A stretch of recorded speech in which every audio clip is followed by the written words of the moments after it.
പതിറ്റാണ്ടുകൾ പഴക്കമുള്ള Puliyancheri south L P സ്കൂളിലെ ഈ കാണുന്ന 3 കെട്ടിടങ്ങളും അപകടാവസ്ഥയിലാണെന്ന് നേരത്തെ തന്നെ കണ്ടെത്തിയിരുന്നു. കെട്ടിടം പുതുക്കി പണിയാൻ നഗരസഭ മാനേജ്മെന്റ് നൽകിയ നിർദ്ദേശം അവഗണിച്ചതാണ് നിലവിലെ പ്രതിസന്ധിക്ക് കാരണമായത്. സുരക്ഷിതമല്ലാത്ത ഈ സ്കൂളിലേക്ക് ഇനി കുട്ടികളെ അയക്കില്ലെന്ന് രക്ഷിതാക്കൾ തീരുമാനിച്ചതോടെ വ്യാഴവും വെള്ളിയും സ്കൂളിന് അവധി നൽകുകയായിരുന്നു. ഓടിട്ട 2 കെട്ടിടങ്ങളും ഒരു ആസ്പെറ്റോസ് കെട്ടിടവുമാണ് സ്കൂളിലുള്ളത്. മഴയിൽ ഓടുകൾ തകർന്ന് ക്ലാസ് മുറികളിലേക്ക് ശക്തമായി വെള്ളമിറങ്ങുന്ന അവസ്ഥയായിരുന്നു. കുട്ടികളുടെ സുരക്ഷ മുൻനിർത്തിയാണ് നഗരസഭയുടെ അടിയന്തര നടപടി. 3 കെട്ടിടങ്ങളും സുരക്ഷിതമല്ലെന്നാണ് നഗരസഭയുടെ കണ്ടെത്തൽ. ഇതോടെ കെട്ടിടത്തിന്റെ അറ്റകുറ്റപ്പണികൾ തീർക്കണമെന്നറിയിച്ച് മാനേജ്മെന്റിന് നോട്ടീസ് നൽകുകയായിരുന്നു. എന്നാൽ മാനേജ്മെന്റിന്റെ ഭാഗത്തുനിന്ന് നടപടി ഉണ്ടായില്ല.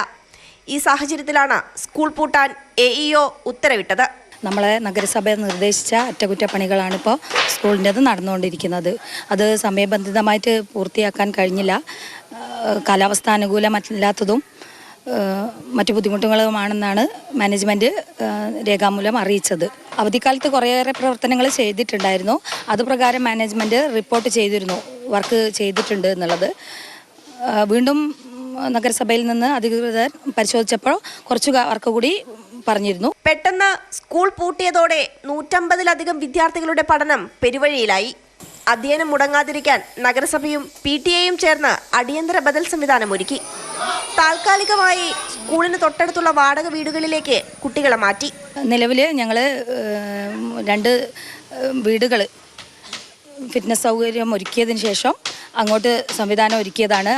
എത്രയും പെട്ടെന്ന് ഇപ്പോൾ 3 ബിൽഡിങ് ആയതുകൊണ്ട് തന്നെ അവർക്ക് 3 ഭാഗത്തുമായിട്ട് വർക്ക് ചെയ്യാൻ പറ്റുന്നുണ്ട്. മാനേജ്മെൻറ്റ് നമ്മളോട് അറിയിച്ചത് ഒരു 3 ദിവസം കൊണ്ട് തീർക്കുന്നതാണ്.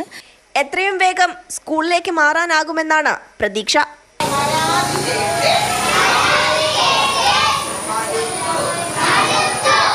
ഇപ്പോൾ തിരക്കിട്ട് ചെയ്യുന്ന അറ്റകുറ്റപ്പണികൾ വേനലവധിക്കാലത്ത് ചെയ്തു തീർക്കാൻ മാനേജ്മെന്റ് തയ്യാറായിരുന്നെങ്കിൽ കുട്ടികൾക്ക് ഇങ്ങനെ വാടക വീട്ടിലിരുന്ന് പഠിക്കേണ്ടി വരില്ലായിരുന്നു.